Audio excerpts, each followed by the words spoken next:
ओह, तो तुम्हें याद आ गई अपने भैया की। उस दिन तो बड़ा ही खरे खोटी सुना रहे थे जब सीता तुम्हारे यहाँ पर पैसे लेने गई थी। अब तुम्हें शर्म नहीं आई यहाँ पे आते हुए? ये सुनकर रोहित और राघव अपने घर लौट जाते हैं। सीता करण से कहती है, देखिए जी, वो तो बच्चे हैं, उन्हें अपनी दौलत पर घमंड आ गया था। हमें पता है कि उन्होंने हमारे साथ बहुत बुरा किया है, लेकिन फिर भी वो नादान हैं, उनको माफ़ करना हमारा फ़र्ज़ है। अब तो वो बहुत परेशानी में हैं, उनका घर भी ख़त्म होने वाला है। सीता, तुम अब भी उनके बारे में इतना सोच रही हो? तुम्हें पता है ना उन्होंने हमारे साथ क्या किया है? उनके सिर पे जब अमीरी का भूत था उन्होंने हमें देखा तक नहीं, हमारी मदद भी नहीं की। तुम अब भी उनके बारे में सोच रही हो? वो सब उनकी नादानी थी और बस उनकी दौलत का घमंड आ चुका था उनके ऊपर। लेकिन अब वो परेशानी में हैं, उनकी मदद हम नहीं करेंगे तो और कौन करेगा? उनका तो अब कोई है भी नहीं और उनका सब कुछ ख़त्म हो चुका है, घर तक का उनका ख़त्म हो चुका है। अब वो कैसे रहेंगे अगर हम उनकी मदद ना करें तो?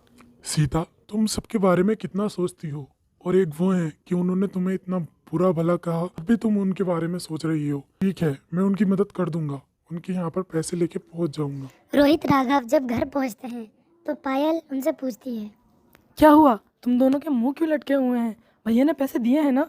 कहीं ऐसा तो नहीं उन्होंने पैसे ना दिए हों? क्या कहा है उन्होंने? बोलो भी कुछ, मुझे टेंशन हो रही है। क्या बोलूं, ये सारा करा धरा तुम दोनों का ही है। अगर तुम उस दिन भाभी पर झूठे इल्जाम न लगाती तो आज हमारे पास भी पैसे होते। अगर हम उन्हें थोड़े पैसे दे देते तो आज वो हमारी खूब मदद करते। हाँ, भैया सही कह रहे हैं, ये सारी कारस्तानी तुम्हारी ही है। अब तुम्हारी वजह से हमें इस घर से निकलना पड़ेगा। चलो अब जल्दी सामान पैक करो और चलते हैं किसी दूसरी जगह। हमें माफ़ कर दो, हमें दौलत का घमंड आ गया था, सिर्फ हमने इसलिए करा। हम अपनी इस हरकत से शर्मिंदा हैं। इसके बाद वो अपना सारा सामान लेकर अपने पुराने घर एक झोपड़ी में लौट जाते हैं और अपनी गलती पर पछताते हुए वो सोचते हैं कि हमने ऐसा क्यों किया। अगर वो अपनी अमीरी पर गुरूर ना करते तो आज उनके पास भी सब कुछ होता और भैया भाभी भी उनका साथ देते। पैसे की कमी होने पर दोनों के जेवर भी बिक जाते हैं और वो एक गरीब फैमिली बन जाती है। अब क्या करें, पैसे की बहुत कमी है जिसकी वजह से हम राशन भी नहीं ला पा रहे हैं। तुम्हारा सारा सामान भी बिक चुका है और ना ही हमें कहीं नौकरी मिल रही है और ना ही इतने पैसे हैं कि हम कोई बिजनेस शुरू कर सकें। अब तो कुछ समझ में नहीं आ रहा है, क्या करें? ना ही नौकरी लग रही है और ना ही कहीं से पैसे मिल रहे हैं। हाँ, पता नहीं अब हमारा क्या होगा।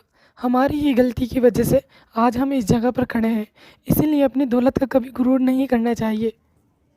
ये सब सोचकर वो अपनी गलती पर पछताने लगते हैं और सब उदास हो जाते हैं।